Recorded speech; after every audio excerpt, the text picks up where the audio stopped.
মাল কিনতে যাবো, মাল কিনতে যাবো, আমি তো রাস্তা পার হতে যাই না। আমি বাইরে মুখী লেগে আমি মাল কিনো।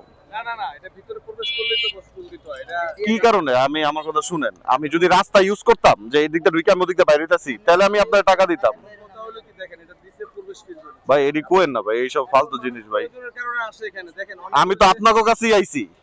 সেটা ঠিক আছে, কিন্তু এটা তো আপনাদের মার্কেট, ইলেকট্রিক মার্কেট, আপনাদের প্রয়োজনের কারণে একটা আসতে হয়। হ্যাঁ আমি টাকা দিয়ে তো কিনতেছি, আমি তো ফাও নিয়ে যাবো না।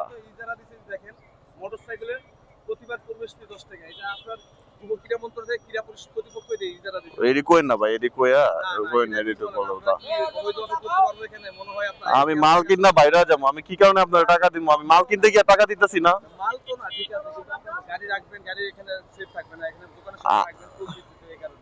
সেভ আমি রাখুম, সমস্যা নাই ভাই। সেফ তো আপনিই রাখবেন ভাই, আমি তো ফুল দিতে না। এখন টাকা নাই ভাই, টাকা নেই, থাক দে আজকে ছেড়ে দেন। আপনার কি সমস্যা টাকার? এটা হ্যাঁ হ্যাঁ, টাকার সমস্যা আছে, 50 টাকা মাত্র আমার মানি ব্যাগে। আপনি 50 টাকা, হ্যাঁ আরেক সময় পাইলে দিয়েন ভাই। ঠিক আছে, যান, ধন্যবাদ ভাই, কিন্তু আমি সত্যি মাল কিনো। এটা মনে করেন এটা টুল দিতে ভাই, আমরা যদি টুল না দিত তাহলে আমরা কিন্তু ধরতাম না। আগে কিন্তু শুধু গাড়ি দিচ্ছে, আগে তো মোটরসাইকেল না না, ধরতেন না। এখন ইজারা দিচ্ছে ওই দেখেন মোটরসাইকেল। আছে 50 টাকা, যদি আপনি দিয়ে দেন আমার সারাদিন চলতে হবে ভাই, ধন্যবাদ।